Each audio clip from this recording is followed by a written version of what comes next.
বন্ধু, প্রতি মুহূর্তে তুমি কিন্তু ভাবতে বসো যে তোমার অনেক কিছু করার কথা ছিল, তোমার হয়তো অন্য কোথাও যাওয়ার ছিল, তোমার অনেক কিছু পাওয়ার ছিল। আর যাদের পথ চলা এখনো ঠিক সেভাবে শুরু হয়নি, তারা তো গাইছে কি করি আজ ভেবে না পাই, পথ হারিয়ে কোন বনে যে যাই। Thanks to Rabi Thakur. তিনি অবশ্যই গানটা লিখেছিলেন মেঘের কোলে রোদ হেসেছে, ছুটির গান। কিন্তু আজ তার এই গানের মানে বদলে যেতে শুরু করেছে। আমাদের যাদের পথ এখনো সুরক্ষিত নয়, যারা এখনো জানি না যে কি করব, তারা কিন্তু প্রতি মুহূর্তে এই লাইনটার মানে একটু অন্যভাবে বুঝে থাকি। আমরা অনেকেই কনফিউজ, দেখবে কি যে করব সত্যি জানি না, কোথায় যাব সেটাও জানি না, এমনকি কি যে করতে চাই সেটাও জানি না। আর যদিও বা জানি কি করতে চাই, কিভাবে সেটা করতে হবে সেটাও জানি না।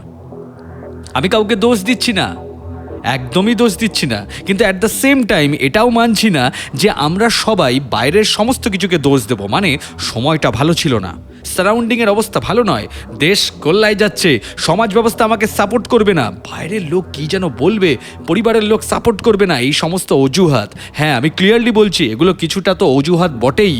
সমস্যার অস্তিত্ব থাকবে আমাদের জীবনের সাথে সাথে। সময় ফেভারেবল হবে তার জন্য যদি আমি বসে থেকে এখন ঘুমোই, তাহলে তো আলটিমেটলি লাইফে বোর্ডম আসতে বাধ্য, আর মোটিভেশন সে তো চুলোয় যাবে। তোমরা যারা যারা আমার সাথে অমত পোষণ করো তাদেরকে বলছি, আরও একবার ভাবো। হতে পারে তুমি কারেক্ট, কিন্তু দেখো তোমার এই কারেক্টনেসের পিছনে কোথাও কোনো অজুহাত লুকিয়ে নেই তো।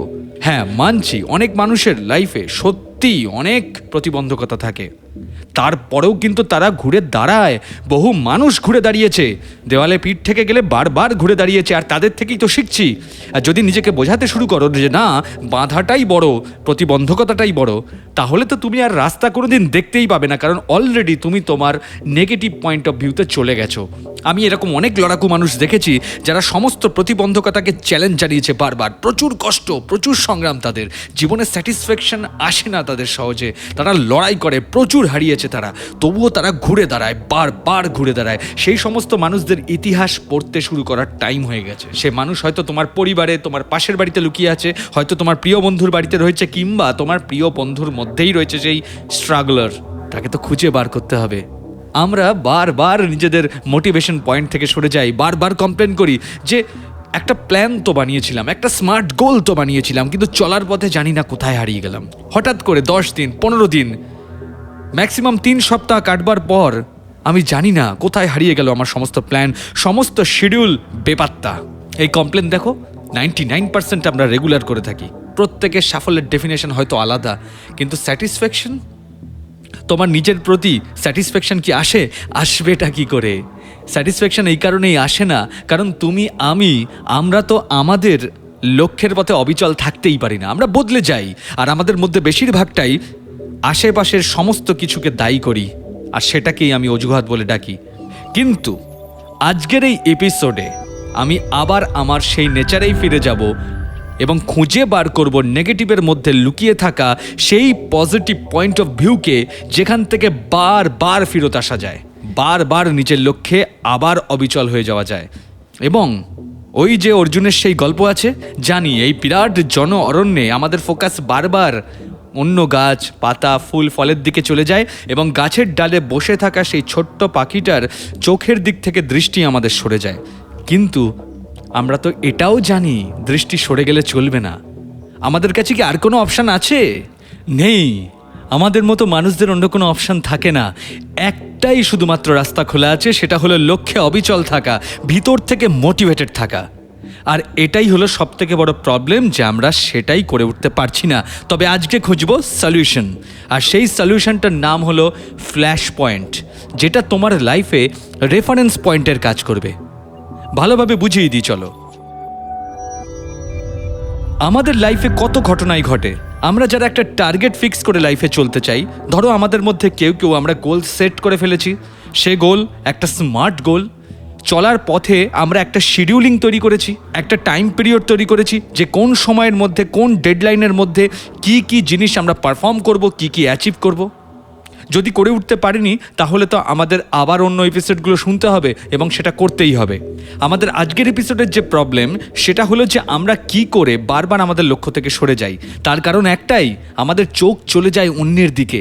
অন্যরা কে কী করছে, কে কতটা অ্যাচিভমেন্ট করলো, কার জীবনে কি গুড নিউজ কি ব্যাড নিউজ এলো, কে কতটা এগিয়ে গেল, এটা নিয়ে আলোচনা করা আমাদের সবার প্রথমে ছাড়তে হবে। হ্যাঁ, আমরা মানুষের খোঁজ খবর রাখবো, কিন্তু এটাও মনে রাখবো আমরা সবাই আলাদা আলাদা এন্টিটি, আলাদা আলাদা এক্সিস্টেন্স। আমাদের প্রত্যেকের যাত্রাপথ এবং গন্তব্যস্থল কিন্তু আলাদা। এটা আমাদের মাথাতে রাখতেই হবে।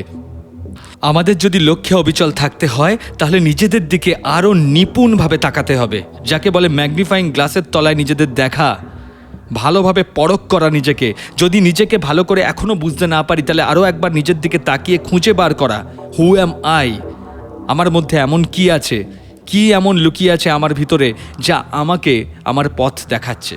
এরপর প্রতিটা হার্ডলস যা যা আমরা জীবনে পেরিয়েছি, হতে পারে সেটা স্কুলের কোনো ছোট এক্সাম, হতে পারে সেটা পাড়ায় কোনো গানের বা আঁকার প্রতিযোগিতা, হতে পারে হঠাৎ করে কোনো একটা পিকনিকের অ্যারেঞ্জমেন্ট করা যেখানে তুমি দায়িত্ব নিয়েছিলে, হতে পারে একটা ট্যুর প্ল্যানিং যেখানে তুমি দায়িত্ব নিয়েছিলে এবং সবাইকে খুশি করেছিলে অ্যারেঞ্জমেন্ট করে।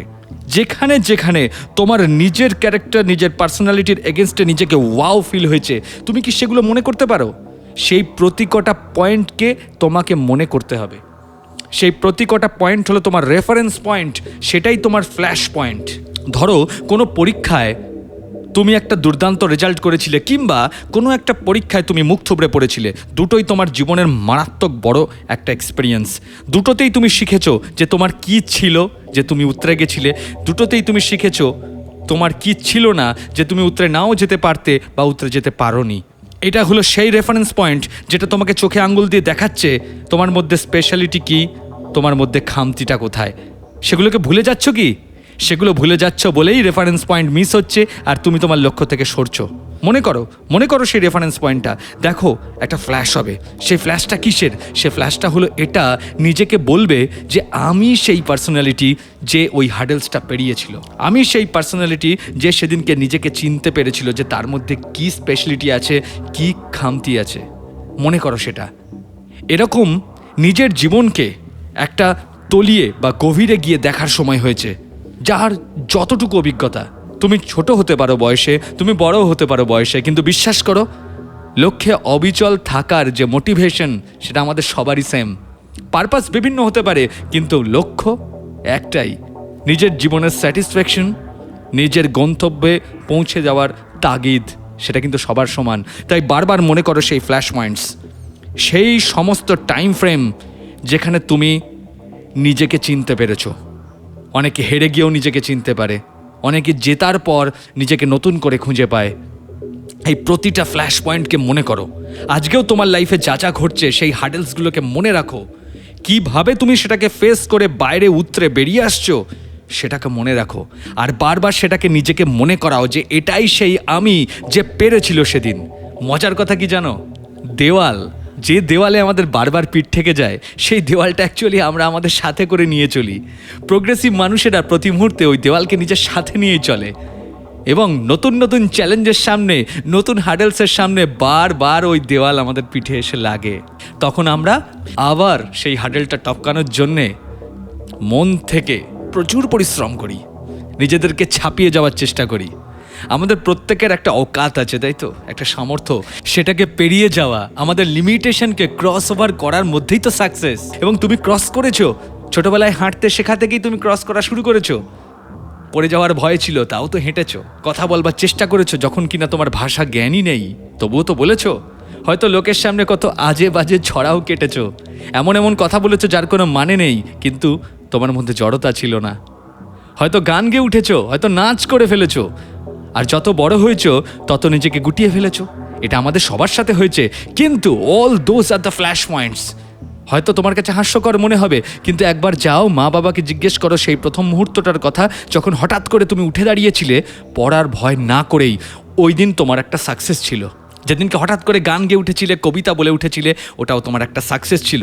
সেদিন থেকেই কিন্তু তোমার ব্যক্তিত্ব তৈরি হয়েছে।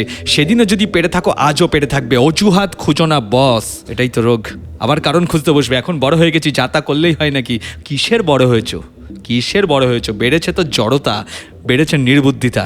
যদি সামান্যতম নিজের প্রতি কনফিডেন্স থেকে থাকে, তাহলে মনে করো এই ফ্ল্যাশ পয়েন্টসগুলো। তোমার মাধ্যমিক পরীক্ষা, তোমার উচ্চ মাধ্যমিক পরীক্ষা, তোমার স্কুলের প্রথম বড় পরীক্ষা, তোমার প্রথম চাকরি, তোমার প্রথম ইন্টারভিউ, তোমার প্রথম ফেলিয়ার, তোমার প্রথম অপমান, তোমার প্রথম পাওয়া মর্যাদা, প্রতিকটাই তোমার ফ্ল্যাশ পয়েন্টস। যখন নিজেকে সেই অনুবীক্ষণ যন্ত্রের তলায় দেখতে শুরু করবে, অসংখ্য কোঅর্ডিনেটস দেখতে পাবে, যেগুলো বারবার তোমাকে মনে করবে এই সেই পয়েন্টস, এই সেই সন্ধিক্ষণ যখন তুমি নিজেকে চিনতে পেরেছিলে, নিজের প্রতি তোমার ভরসা এসেছিল, বা নিজের খামতি তোমার চোখে বিরাট আকারে ধরা দিয়েছিল। প্রতি ক্ষেত্রেই তোমার কাছে বদলানোর সুযোগ ছিল। হয়তো বদলেছ, কিংবা এক্সপেরিয়েন্স করেছো। তাহলে আজ বদলাবে। এই বদলটা পজিটিভ হবে। এই ফ্ল্যাশ পয়েন্টস তোমাকে সামনে ঠেলবে, তোমাকে মোটিভেশন থেকে সরতে দেবে না। কারণ যতবার সরেছো ততবার হেরেছো, সেটাও তো ফ্ল্যাশ পয়েন্ট। আজকেও সরবে, আজকেও হারবে, আবার ফিরে আসবে, এটাই তো ফ্ল্যাশ পয়েন্ট। এই ফ্ল্যাশ পয়েন্ট হবে তোমার লাইফের reference point. Being me life journey, এই যে পডকাস্টে প্রতি মুহূর্তে যা শিখি তাই তো তোমাদেরকে বলি। আর এই প্রতিটা জার্নির প্রতিটা পয়েন্ট আমার কাছে ফ্ল্যাশ পয়েন্ট। রোজ কি বলি, রোজ কি ভাবি, রোজ কি শেয়ার করি, এটা ফ্ল্যাশ পয়েন্টস। অসংখ্য ইমেলস আসে আজকে তোমাদের কাছ থেকে আমার কাছে, মেসেঞ্জারে আসে, হোয়াটসঅ্যাপে আসে, কত কি বার্তা। তোমরা এত শেয়ার করছো, এত শুনছো, আমার ভিতরে তৈরি হচ্ছে আরও নতুন নতুন ফ্ল্যাশ পয়েন্টস। আমি নিজেকে ডেভেলপ করবার চেষ্টা করছি। কিভাবে? তোমাদের থেকে শিখে। Because you people are awesome, you people are the real fighters. আমার জীবনে তোমরাই রাজা, তোমরাই রানী, যারা আমাকে প্রতি মুহূর্তে শেখাও। আমি তোমাদেরকে সেলিব্রেট করি নিজের কাজকর্মের মধ্যে দিয়ে। আমি বিশ্বাস করি মানুষের জীবন থেকেই উঠে আসে সবথেকে বড় শিক্ষা। তাই চোখ কান খোলা রেখে তোমাদের সবাইকে জানবার চেষ্টা করি, তোমাদের সবাইকে লক্ষ্য করি। তোমরা যারা গুগল পডকাস্টে শুনছো, যারা গানাতে শুনছো, বা জিও7 কিংবা স্পটিফাই কিংবা www.durbadalbiswas.com শুনছো, তাদের প্রত্যেককে বলি হাতটা ধরো, লাইক, শেয়ার, কমেন্টস এবং সাবস্ক্রাইব, যেটা সবাই বলে থাকে। তোমাদেরকে আমিও রিকোয়েস্ট করলাম, এসো একসাথে হাত ধরে দাঁড়াই। প্রমিস করছি, যা যা শিখবো পৃথিবীর যে কোনো প্রান্ত থেকে, তোমাদেরকে সেটা এখানে অবশ্যই বলে দিয়ে যাব।